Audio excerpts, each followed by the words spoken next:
महत्वाची बातमी आपण पाहूयात। काशीमीरा नाका येथील तळीरामांना मनसेने चांगलाच दणका दिला। उघड्यावर मद्यपान करणाऱ्या तळीरामांना हकललं। मनसेचे शहराध्यक्ष संदीप राणेंच्या नेतृत्वामध्ये मनसेने ही कारवाई केलेली आहे। तर रस्त्यावरतीच हे तळीराम दारू पीत होते। मनसेने आता या तळीरामांना चांगलाच दणका दिला। उघड्यावरती मद्यपान करणाऱ्या तळीरामांना मनसेने हकललेलं आहे।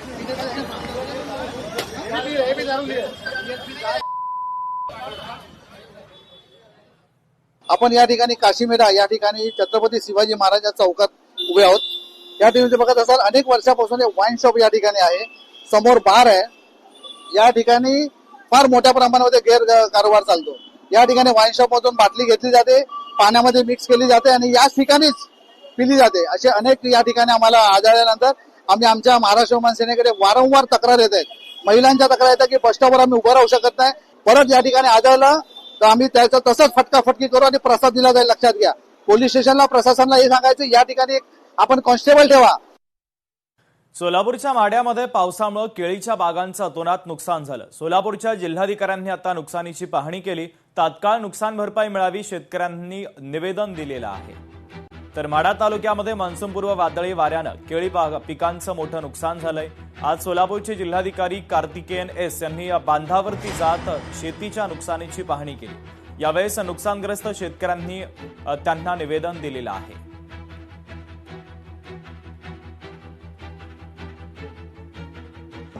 साक्री शिंदखेड्यातील नागरिकांना दिलासा मिळतोय। पालकमंत्र्यांनी बुराई प्रकल्पातून पाणी सोडलं। साक्री आणि शिंदखेडा तालुक्यातील गावांमध्ये आता भीषण पाणीटंचाई निर्माण झाली होती। त्यावर मात करण्यासाठी धुळ्याचे पालकमंत्री जयकुमार रावल यांच्या हस्ते आज फोफादे येथील बुराई मध्यम प्रकल्पातून 56.32 दशलक्ष घनफूट आरक्षित पिण्याचं पाणी सोडण्यात आलं।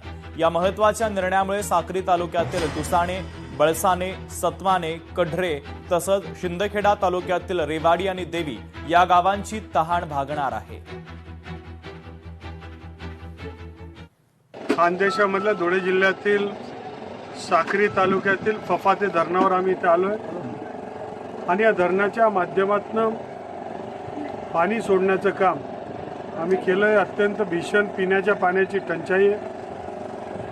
आमच्या शेतकऱ्यांची अडचण झाली आणि सगळीकडे अडचण असताना हे जे आम्ही रिझर्व पाणी ठेवलं होतं पिण्याच्या पाण्यासाठी ते आम्ही सोडलेलं आहे, काही इरिगेशनसाठी सोडलेलं आहे आणि ह्या माध्यमातून एक प्रकारे शेतकऱ्यांना दिलासा देण्याचं काम ते आज होतंय। लोकशाही मराठी ऐका, पहा, जागरूक रहा।